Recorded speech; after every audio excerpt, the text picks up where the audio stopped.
E que abra comigo o texto sagrado na Epístola de Paulo aos Romanos, capítulo 5, do verso 12 ao 21. Epístola de Paulo aos Romanos, capítulo 5, do verso 12 ao 21, é o texto ao qual nós faremos a exposição da palavra do Senhor. E que a graça do nosso Deus, ela seja sobre nossas vidas, para que nós cumpramos aqui o objetivo do Senhor, de trazer a palavra, o entendimento ao nosso coração. Todos encontraram, amém? Diz assim a palavra do Senhor: portanto, como por um homem entrou o pecado no mundo, e pelo pecado a morte, assim também a morte passou a todos os homens, por isso que todos pecaram. Porque até a lei estava o pecado no mundo, mas o pecado não é imputado não havendo lei. No entanto, a morte reinou desde Adão até Moisés, até sobre aqueles que não tinham pecado, à semelhança da transgressão de Adão, o qual é a figura daquele que havia de vir. Mas não é assim o dom gratuito como a ofensa. Porque se pela ofensa de um morreram muitos mais a graça de Deus, e o dom pela graça, que é de um só homem, Jesus Cristo, abundou sobre muitos. E não foi assim o dom como a ofensa, por um só que pecou, porque o juízo veio de uma só ofensa, na verdade, para a condenação, mas o dom gratuito veio de muitas ofensas, para a justificação. Porque se pela ofensa de um só a morte reinou, por esse muito mais os que recebem a abundância da graça e do dom da justiça reinarão em vida por um só, Jesus Cristo. Pois assim como por uma só ofensa veio o juízo sobre todos os homens para a condenação, assim também por um só ato de justiça veio a graça sobre todos os homens para a justificação da vida. Porque, como pela desobediência de um só homem muitos foram feitos pecadores, assim, pela obediência de muitos serão feitos justos. Veio, porém, a lei, para que a ofensa abundasse. Mas onde abundou o pecado, superabundou a graça, para que assim como o pecado reinou na morte, também a graça reinasse pela justiça, para a vida eterna, por Jesus Cristo, nosso Senhor. Amém? Toma o seu assento, em nome de Jesus. E, se preferir, fique com a sua Bíblia aberta. Nós faremos uma palavra dispositiva para que nós possamos entender o texto sagrado. Irmãos, quando nós olhamos para a Epístola de Romanos, nós nos deparamos com algumas peculiaridades acerca daquilo que Paulo comumente escrevera em toda a sua vida, inspirado pelo Senhor. Em diversas cartas, nós percebemos que Paulo vai tratar de problemas relacionais, de problemas desajuste no meio do povo de Deus. Paulo vai confrontar, muitas das vezes, a posição de homens que ocupavam cargos de liderança, ministro na casa do Senhor.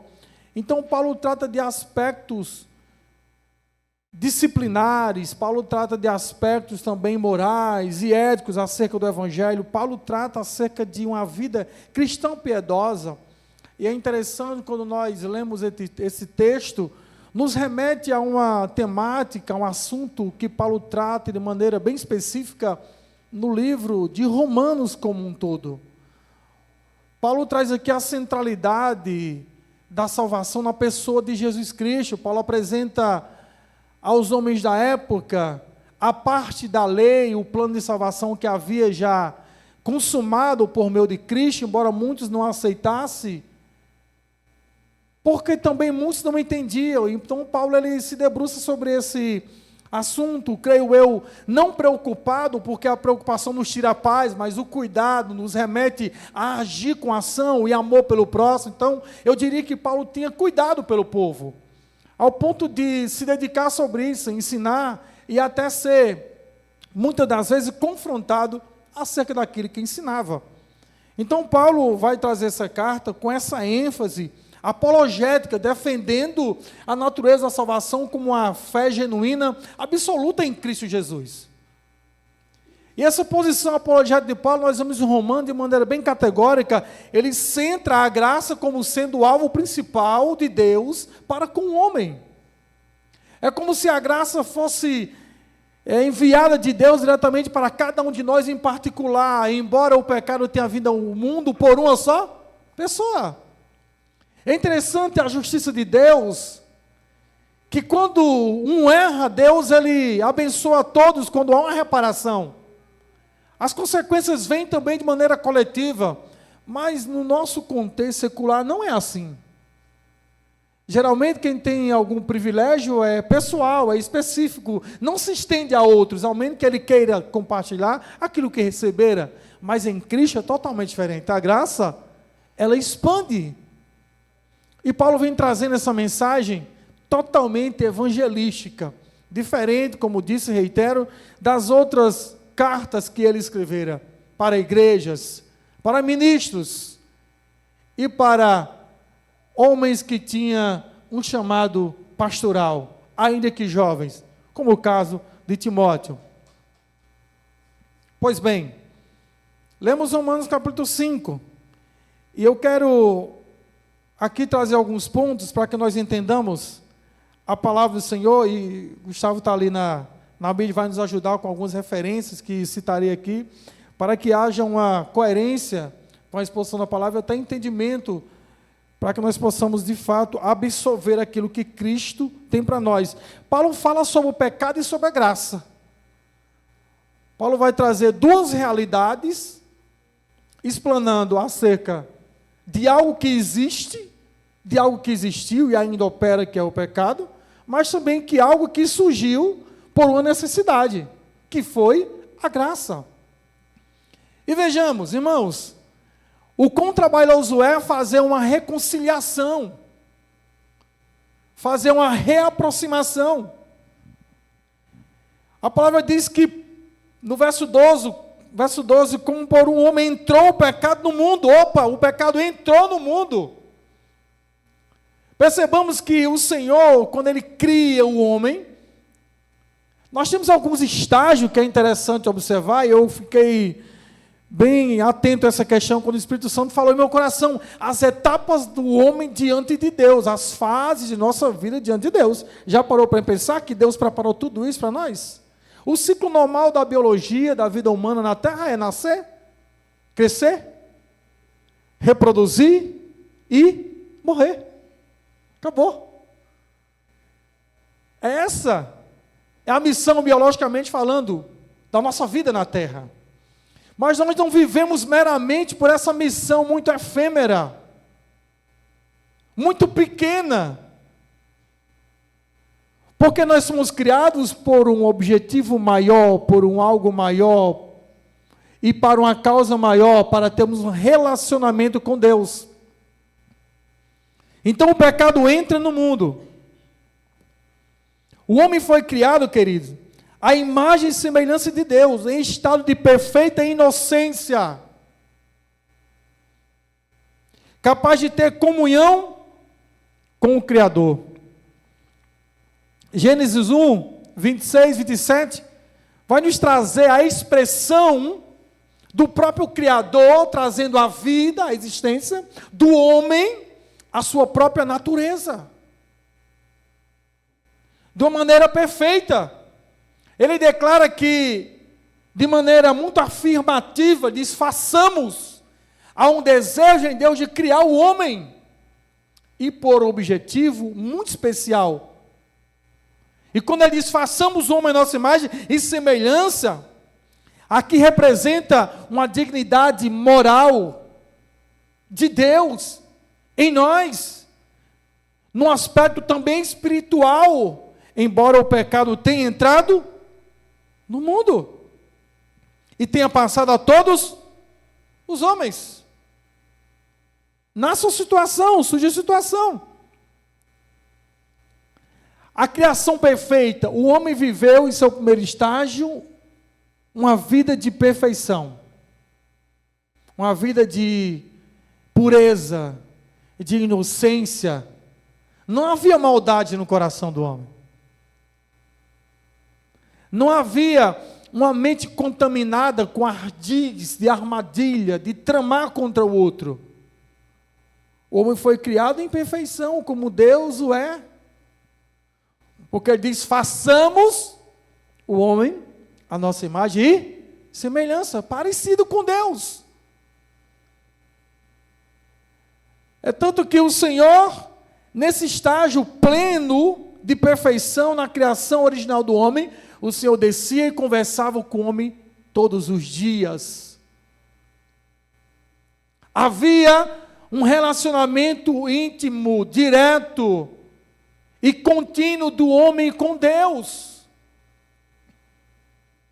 Eu entendo que houve sim o desejo de Deus de criar o homem para que ele pudesse se relacionar com ele. E a gente pensa, mas o homem se tornou mal. Sim, mas percebamos pelo texto que a palavra diz que o pecado entrou. Deus não criou o pecado. Deus não criou o mal.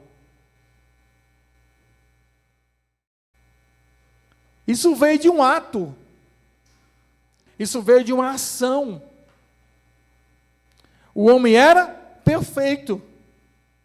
E aí nós lemos na palavra do Senhor também, em outro texto, em Gênesis 1 e 31, que o Senhor vai afirmar a criação perfeita que Ele mesmo fez. Então, se Deus disse que o homem foi criado como um ser perfeito inicialmente, de maneira plena, e tudo que Ele criou foi muito bom, quem irá contradizê-lo? Porque a palavra diz, e tudo que Deus criou, quando Ele olhou, Ele disse assim, viu Deus que tudo quanto Ele fez era bom. Olha só, tudo quanto Deus fez era bom. O salmista vai dizer no Salmo 8, no verso 4 a seguir, diz que o Senhor nos fez um pouco menor do que Deus. E é interessante, porque se nós observarmos a forma como Deus o criou, a semelhança do Senhor, de faculdades, de decisões, de pensamento, de sentimento, de reações, de domínio que Ele deu, capacidade do homem para dominar, ainda que limitado. Nós entendemos que o salmista fala isso com muita veemência e coerência. A palavra de Deus é fiel. Fizeste, no entanto, por pouco menor do que Deus. E aqui, irmão, destaca o quê? Uma posição honrosa do homem no estado original, antes da sua primeira etapa de degradação, que foi a queda. E por causa do pecado que entrou no mundo, o homem vive o seu estágio da criação perfeita, vive pleno com o Senhor, e ele entende que tudo isso era perfeito e tem esse relacionamento, mas, no entanto, quando ele entende que erra, percebe-se então que cai. E aqui o homem passa do estado de alguém que tem uma relação com Deus, uma intimidade com Deus, uma comunhão com Deus, que vê Deus, conversa com Deus, tem um relacionamento íntimo,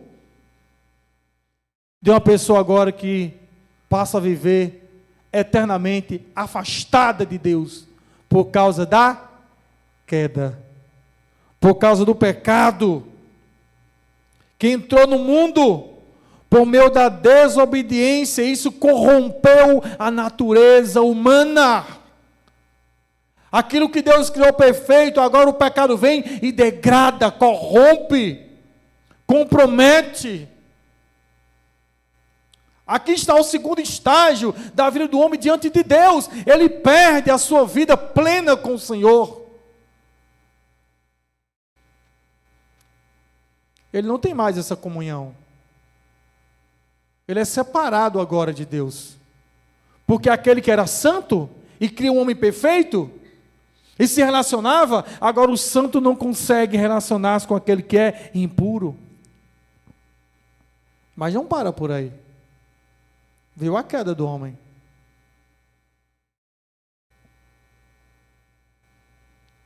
E onde reinou desde Adão até Moisés, sobre aqueles que não tinham pecado à semelhança da transgressão de Adão, o qual é a figura daquele que havia de vir.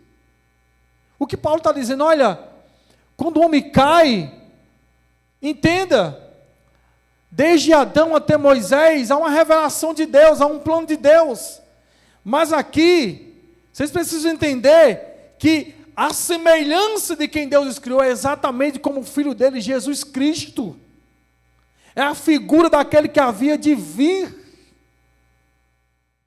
Por isso que o Senhor nos reconcilia com Ele, como filhos que Ele cria. Se nós olharmos a parábola do filho pródigo, quando o filho volta para casa, o pai faz festa, se alegra. Só o amor do pai faz isso. O Deus que nos criou fez esse plano para nós. Mas o homem cai. A palavra diz que o homem toma o fruto e come, e os seus olhos são abertos. E ali então passa agora a reinar sobre a vida do homem o pecado. As obras carnais reprovadas pelo Senhor. Obras para as quais o Senhor não criara o homem. O objetivo de criar o homem por um tempo, por causa do pecado, ele é comprometido a partir da queda, que veio por um ato de desobediência. E quando o homem abre os olhos, quando Adão e Eva abrem os olhos, aqui mostra a perda da inocência e o sentimento de culpa. Porque eles perceberam que estavam despidos, que estavam nus, e tiveram vergonha. A nudez passou a ser uma vergonha. Não havia mais inocência. Agora a mente foi contaminada com o pecado e começou a surgir os pensamentos que não agradam a Deus, as manifestações carnais que não agradam a Deus, que não vieram por Ele. Foi o pecado que trouxe essa herança adâmica e maldita para a humanidade, mas não foi assim desde o início.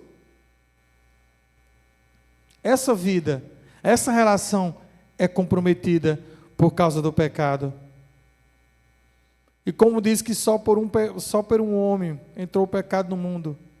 E aí veio também depois a morte no mundo.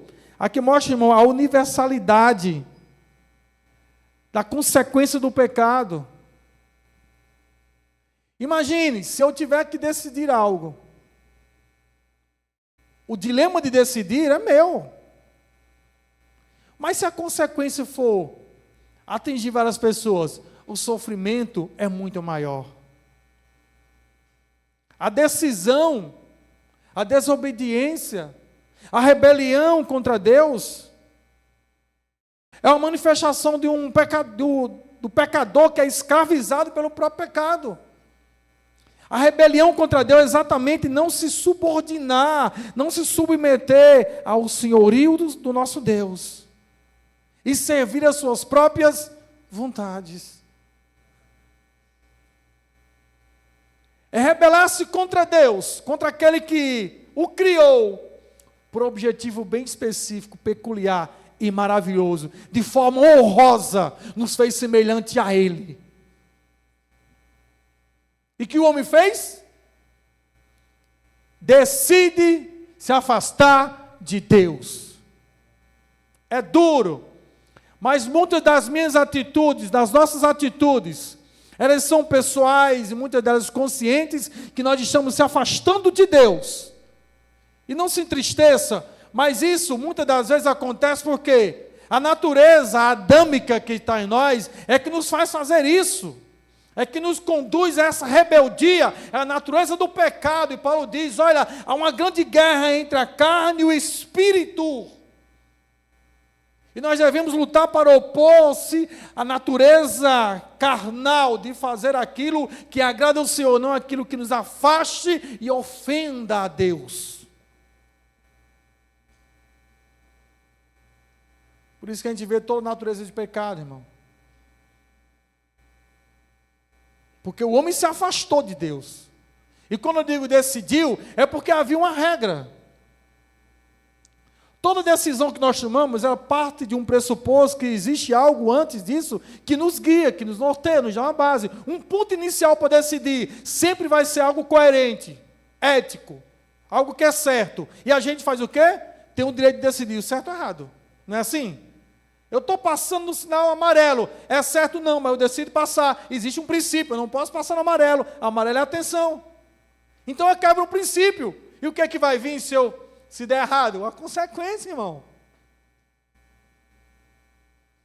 Entende? Então Adão tinha uma regra a seguir, ele e Eva.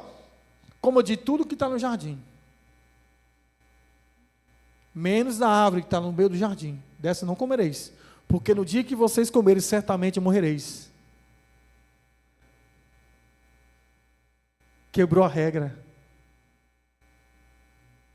E a gente acha que vai quebrar uma regrinha aqui, outra ali. Não, mas é o pecado, é a natureza pecaminosa, eu vou deixando, mas eu vou conversando com a serpente.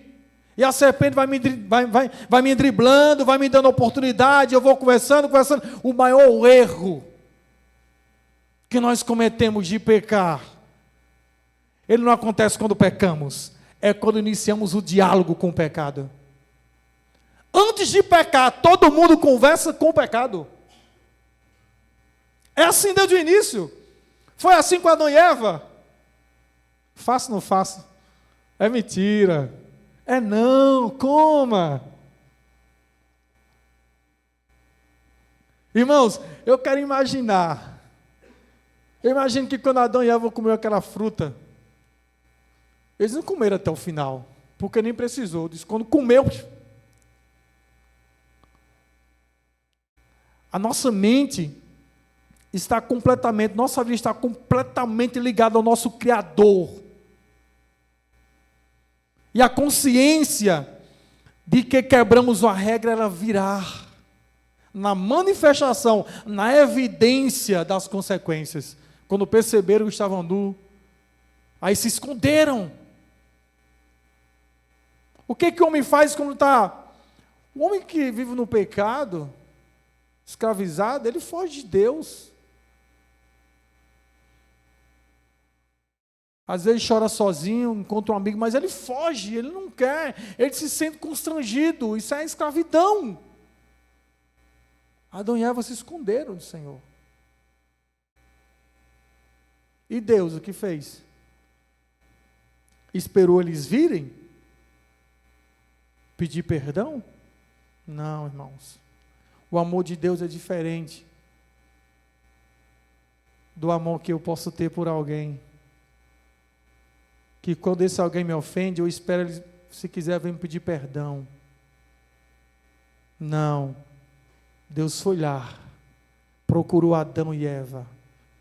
E assim Ele faz conosco todos os dias, diante dos nossos erros, nos procurando para estar com Ele. Se importando sim com o estado em que vive, você que nos ouve também, olhando para você com olhar de misericórdia. É certamente que a justiça virá, mas a justiça de Deus gera em nós valor, que nos aproxima dEle, e nós desfrutamos dessa graça maravilhosa. Efésios, capítulo 2, verso 1 a 3,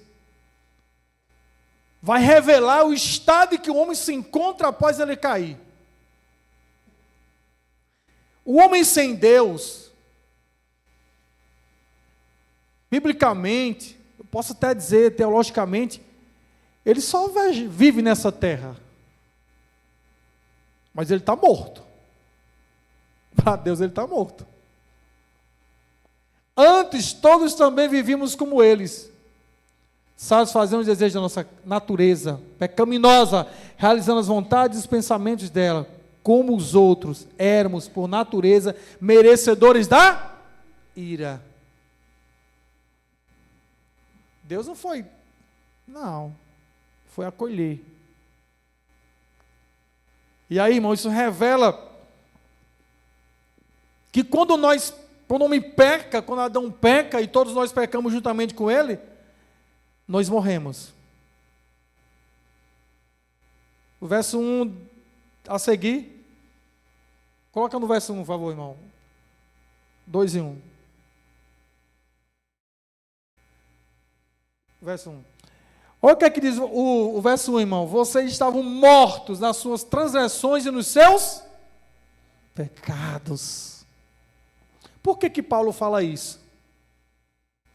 Paulo estava falando a pessoas que não entendiam ainda o Evangelho, que queriam viver ainda as práticas judaizantes, apegadas à lei, nos rudimentos de que obras haveriam de os salvar da ira do Senhor, abandonando a graça. E quando eles viviam assim, se aproximavam ainda mais, se afunilavam ainda mais numa vida pecaminosa, porque é rebeldia contra o Senhor. E às vezes assim, muitos vivem, estando vós mortos em vossos delitos e pecados. Isso aqui não é evidência do estado espiritual de morte e alienação do homem ao pecado. E aqui eu quero abrir um parêntese e trazer uma comparação bem simplória, para que nós entendamos o que é o homem caído sem Deus. É um homem alienado ao pecado.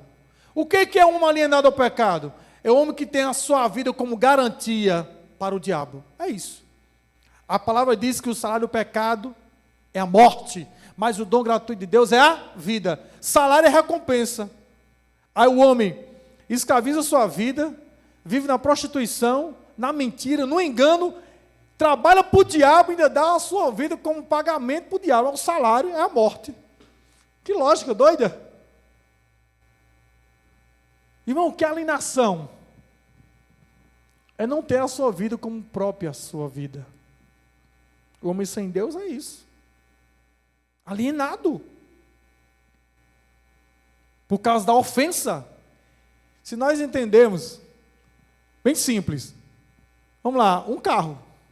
Comprei um carro, por exemplo, fui lá no banco, financiei. Deu entrada, falta pagar 10 parcelas, beleza, mas o carro é de quem? Meu ou do banco? É do banco, está alienado. Se eu vacilar, eu perco. Isso é alienação, irmão. Paulo está dizendo isso, olha, vive uma vida apegada a essas práticas, abandonando a graça, ignorando a graça, se entregando ao pecado, é estar alienado à morte, à vida o tempo todo. É dar a sua vida a serviço para o próprio diabo. E o pior, desprezando a graça do Senhor. Olha o estado da queda, o que causou no homem. Primeiro o homem vive o seu estágio, não se peca. De quê? De perfeição. Na criação. Depois o homem vive agora o estágio da queda, da degradação. E precisava fazer alguma coisa, irmão. Porque o Senhor disse no início que haveria aquele que da semente da mulher esmagaria a cabeça da serpente. Deus está falando de um plano sobremodo maior, que no final dos tempos consumará numa glorificação da sua criação. Deus está dizendo, aquilo que eu criei é perfeito e tornarei perfeito. O estado inicial foi perfeito, o homem se corrompeu. Mas em Cristo, o Senhor nos reconciliou com Ele, oferecendo o que? A redenção. E ele diz no verso 16, não foi assim o dom como ofensa, mas por um só que pecou, porque o juízo veio de uma ofensa, na verdade, para condenação, mas o dom gratuito veio de muitas ofensas para a justificação.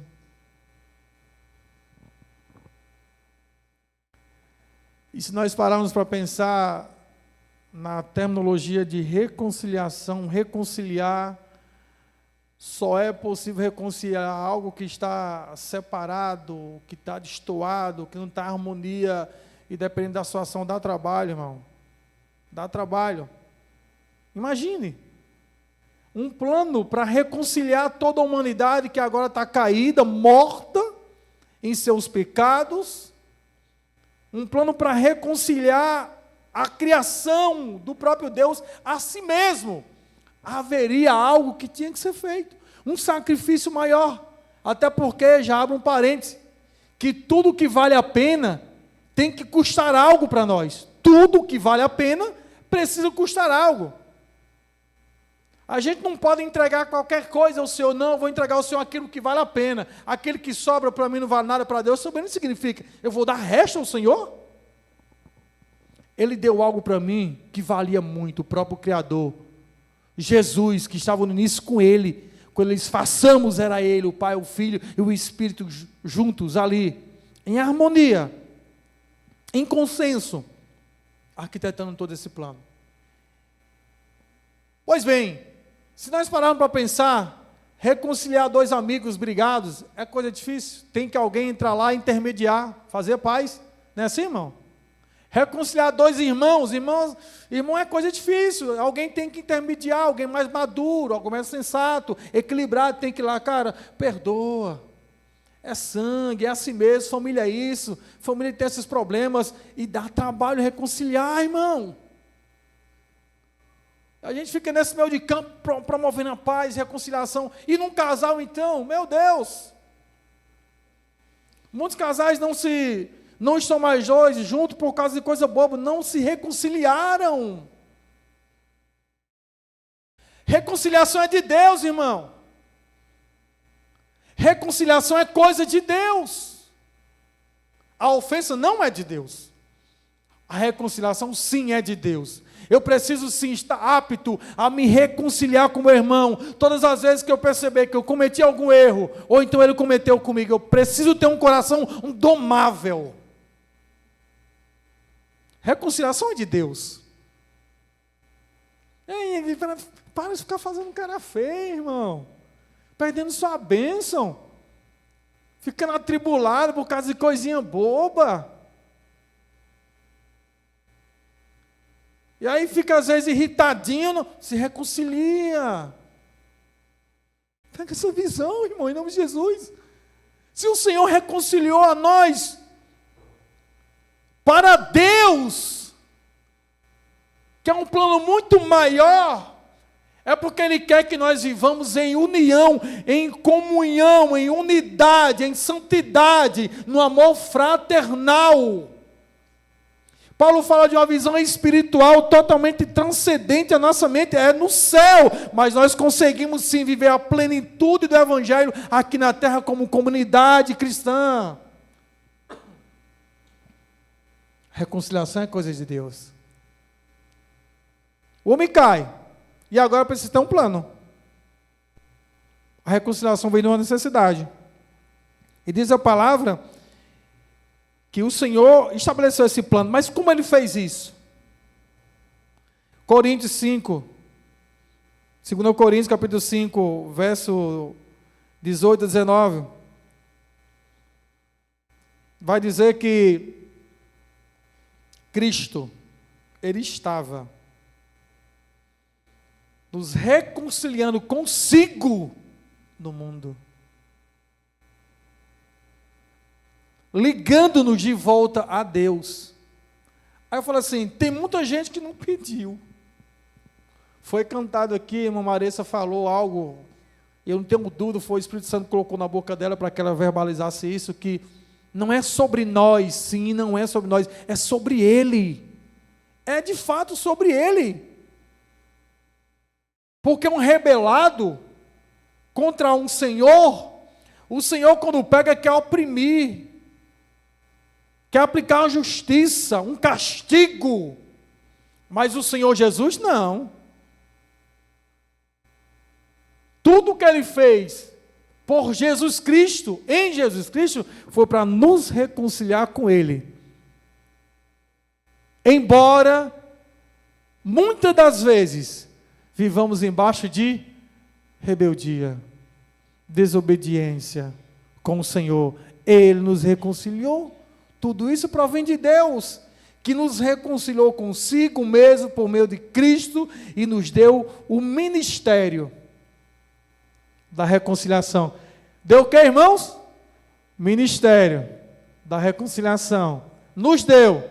Então tu tem um ministério de reconciliação. Por isso que eu falei anteriormente e vou reiterar. Reconciliação é algo de Deus. Pratique, multiplique, compartilhe. Seja alguém reconciliador, porque isso é um ministério de Deus. Para reconciliar-nos com o Senhor, porque estávamos caídos, separados. Sem reconciliação, o que sobra para o homem? A ira de Deus. Sabe qual é o castigo de Deus para o homem? É entregar ele seu próprio caminho. Ah, não quer? Tudo bem. O plano é para você. Você não quer? Aí, como dizia uma certa cantora, uma palavra até forte, né?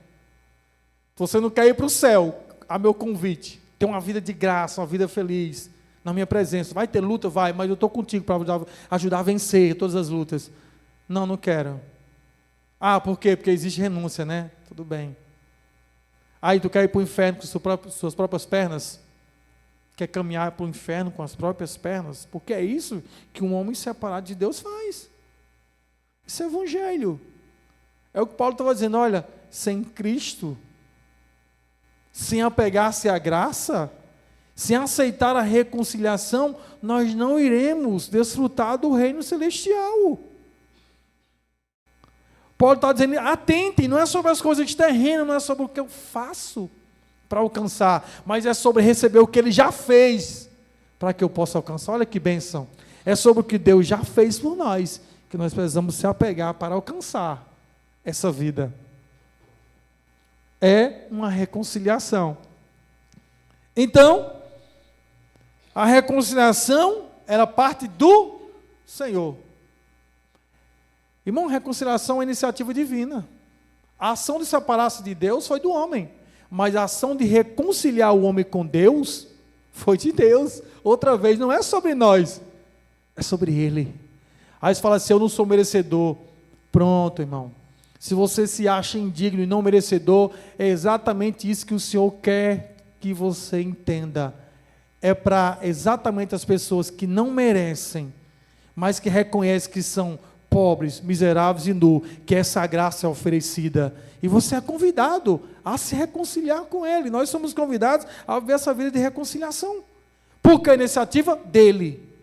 Eu vou lá me reconciliar com a minha criação. Porque existe o estado de glória nos aguardando. Eu creio.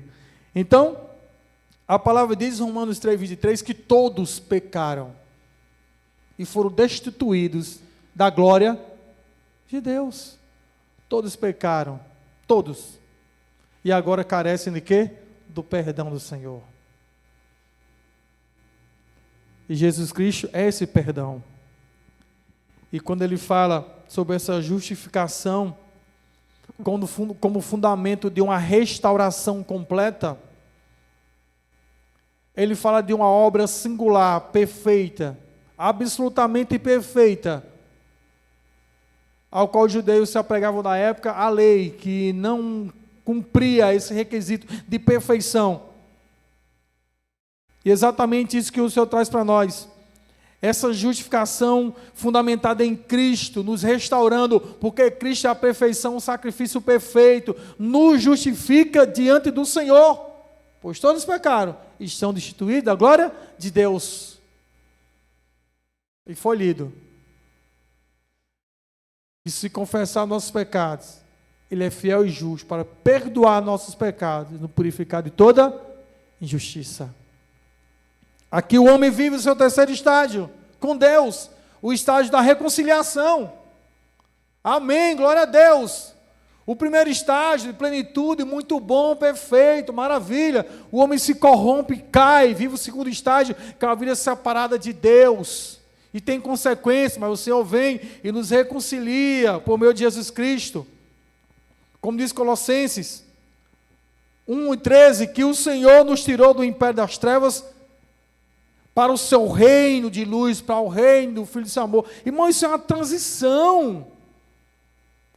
Isso é uma transição de uma vida escura para a vida na luz. Uma transição de uma vida de pecado para uma vida com o Senhor. Uma vida para o reino de Cristo. E olha, você que já se apropriou dessa graça, como que é a sua vida hoje? É muito melhor do que antes. Porque hoje você olha e vai dizer, olha, Jesus, graças a Deus. Hoje eu vivo no reino do Filho do seu amor, caminhando para uma perfeição que o Senhor há de completar, porque Filipenses 1:6 diz que o Senhor, aquele que começou a boa obra em nós, Ele há de completar até o dia do Senhor Jesus Cristo. Então, nós não somos perfeitos, mas o Senhor está trabalhando em nós, até chegarmos à estatura de varão perfeito, até sermos perfeitos como Ele é.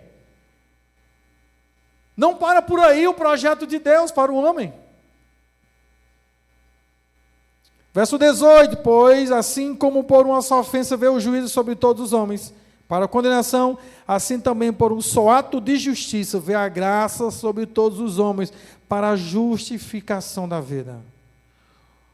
Porque como pela desobediência de um só homem, muitos foram feitos pecadores, assim pela obediência de um, muitos serão feitos justos.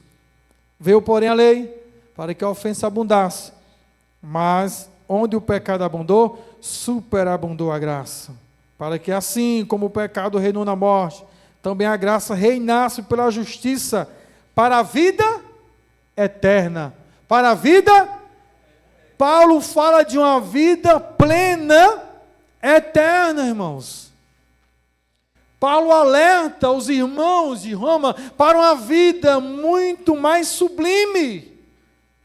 Em outros episódios, ele vai falar assim, olha, se nós esperamos no Senhor somente nessa terra, nós seremos os mais miseráveis, porque não há nada aqui que possa se comparar àquilo que o Senhor já tem preparado para nós na glória. E o Senhor preparou esse estágio de plenitude para a sua criação, não desistindo de nós. Ele poderia falar assim, não, vou criar outro ser. Não. Eu vou restaurar o homem. Eu vou providenciar um meio para restaurar, para reconciliar. E a salvação culmina na glorificação do corpo, irmão, nessa fase de vida eterna e na comunhão eterna com o Senhor. Percebamos que agora o Senhor nos convida a atentarmos a uma fase igual à inicial. Lembra da comunhão de Adão, que conversava com o Senhor todos os dias, que vivia no jardim do Éden de maneira plena, na comunhão com o Senhor agora, com a salvação por meio de Cristo, Ele está culminando a glorificação do homem no corpo para uma comunhão eterna com Deus. É viver de novo com Deus. Mas qual que é o meio? Cristo, não tem outro meio. Não é obra, não é sacrifício, não é oferta, não é esmola, não é obra, é Cristo, é graça. Paulo enfatiza isso, tudo isso é por meio de Cristo, Ele é o que nos une, foi Ele que nos religou, foi o teu sangue que comprou nossa vida com alto preço. Nos reconciliou com Deus. A plenitude. Eu quero ler Romanos 8:30. Olha o que diz esse texto. E aos que predestinou, a estes também chamou, e aos que chamou, a estes também justificou, e aos que justificou, a estes também glorificou. Paulo fala do estágio de glorificação do homem, reconciliado com Deus por meio de Cristo Jesus. Não obstante, se não houver essa reconciliação, certamente, inegavelmente, e temos que esclarecer acerca disso, a ira de Deus aguarda o homem rebelado contra Ele. Mas existe um plano de reconciliação em Cristo Jesus. Porque Ele já nos predestinou, justificou, e agora quer glorificar A glorificação é certa e futura para os justificados por meio de Cristo Jesus. Toda expectativa que nós colocamos aqui na terra, nós temos 50% para cada lado. 50% para se frustrar e 50% para se dar bem. Opa, deu tudo certo, saiu como eu queria. Toda expectativa terrena, ela é imprecisa. Ela é incerta. Você se lembra de alguma expectativa que você colocou em alguém ou em algo, talvez até em você mesmo, que você não conseguiu e se frustrou. Depois você viu, rapaz, não era o que eu pensava. Não deu certo. E você lembra até que você fez tudo certo, minuciosamente certo, metodicamente, seguiu tudo bonitinho, mas no final não deu certo. E aí o que é que se apodera da gente?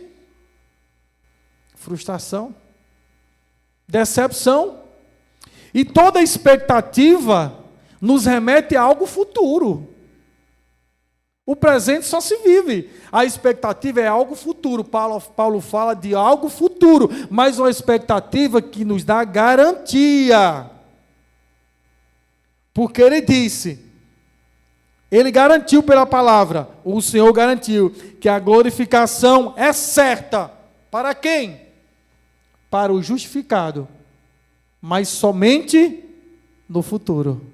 É no porvir. Louvado seja Deus por isso. 1 Coríntios 15, 48, 42 a seguir vai dizer que se semeia no corpo em corrupção e ressuscita em incorrupção. Essa ressurreição gloriosa que Cristo prepara para o seu povo, ela acontece na pessoa do Senhor Jesus. Se na vida terrena nós temos uma expectativa de 50% para conseguir e 50% para não conseguir, a expectativa em Deus, irmão, não tem como dar errado. Ela é sempre 100%. Ou será que já houve alguma vez que nós esperamos o Senhor e Ele nos abandonou, nos decepcionou? Deus não nos decepciona, não nos desaponta. Eu posso até dizer que Deus nos surpreende. E nós, ainda que queiramos, jamais poderemos surpreender ao Senhor, porque Ele sonda o nosso coração. Antes que saia uma palavra da nossa boca, Ele já sabe o que nós vamos falar. É impossível surpreender o Senhor. Mas sabe o que é totalmente possível? E alegra o coração de Deus?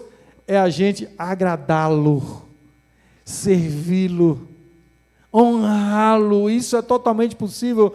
Se reconciliar, aceitar essa graça e dizer: Senhor, obrigado porque eu estava caído, morto, o Senhor foi lá, me amou, eu rebelado, eu não te pedi perdão, mas o Senhor ofereceu, me resgatou e me colocou em lugar de príncipe, e agora me faz caminhar para a vida plena, uma glorificação do corpo que está nos esperando. Esse tabernáculo, irmão, é o tabernáculo de Deus, e sim, será uma restauração plena no porvir, quando Ele vier buscar a sua igreja. É isso que nos aguarda. Paulo fala de uma vida futura, de uma vida que nos aguarda, essa ressurreição gloriosa, como diz Apocalipse 21, que esse tabernáculo de Deus com os homens é uma restauração plena, e a gente viverá exatamente como no início. O Senhor nos religa a Ele por meio de Cristo Jesus. Agora, nós já passamos pela fase da criação plena e perfeita. E não quero ser ignorante e perguntar se poderíamos viver nela hoje. Não. Mas as próximas fases da queda, reconciliação, as duas, porque o futuro nos aguarda. Em que fase de vida nós estamos diante do Senhor?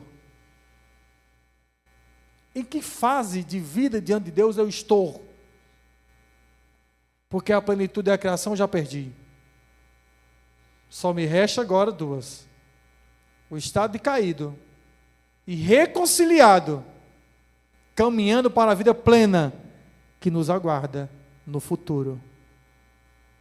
Essa é a ideia de Deus para nós. Esse é o plano de Deus para nós, por Cristo Jesus, que nos reconciliou.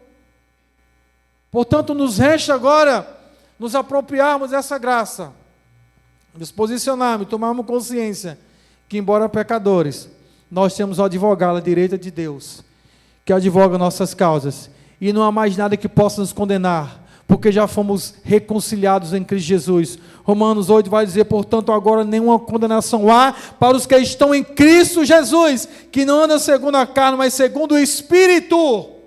Glória a Deus.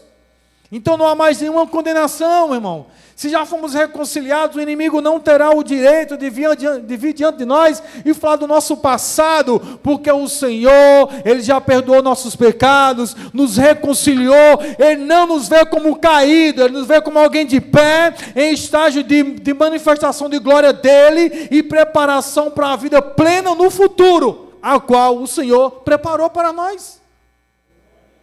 Paulo vai dizer em Coríntios, olha, aquilo que o ouvido não viu, o que os olhos não viu, e que não desceu ao coração do homem, são as coisas que Deus tem preparado para aqueles que o amam. Glória a Deus por isso. O Evangelho de João vai dizer também, olha, não se turbe o vosso coração, crede em Deus e também em mim. Na casa do meu Pai há muitas moradas. Se não fosse assim, eu vos teria dito, irei preparar-vos lugar, para que quando eu esteja vós comigo também, eu vou e voltarei para vós. É a promessa, irmão, é a convicção. E sabe o que acontece? Eu não acredito nisso. Você tem o Espírito de Deus. E ter o Espírito de Deus em cada um de nós, como disse Paulo em Coríntios, é o penhor, é a garantia que Ele virá nos buscar, porque Ele colocou algo dEle em nós, o Espírito Santo, para testificar da sua obra salvífica, plena e perfeita. É Cristo como centro, que nos restaura, que nos religa, e que nos convida a uma expectativa de vida no futuro, na pessoa bendita de Jesus. Não importa agora o que você tem feito, está religado com o seu reconciliado, todos os pecados foram perdoados, você é justificado diante de Deus, e o Senhor te convida a viver uma vida plena diante dEle. Que o Senhor possa se alegrar conosco na nossa vida aqui, e que nós possamos também viver de maneira plena, aguardando a glorificação do corpo no grande dia do Senhor, porque essa é a promessa que Ele tem para nós, e essa é a nossa fé, a nossa convicção, que por meio de Cristo, não porque merecemos, mas porque Ele nos amou primeiro, é por Ele, dEle, porque dEle, por Ele, para Ele são todas as coisas. Amém, queridos? Que Deus nos abençoe, que nós possamos tomar nota dessa palavra, e que nós possamos aplicar em nosso coração. E lembramos, o Senhor nos deu um ministério de reconciliação. Nós somos reconciliadores, irmãos, de outras pessoas para com o Senhor, e de uns para com os outros. Amém? Irmão Alex já justificou a ausência dos irmãos. Eu quero aqui só passar alguns avisos da semana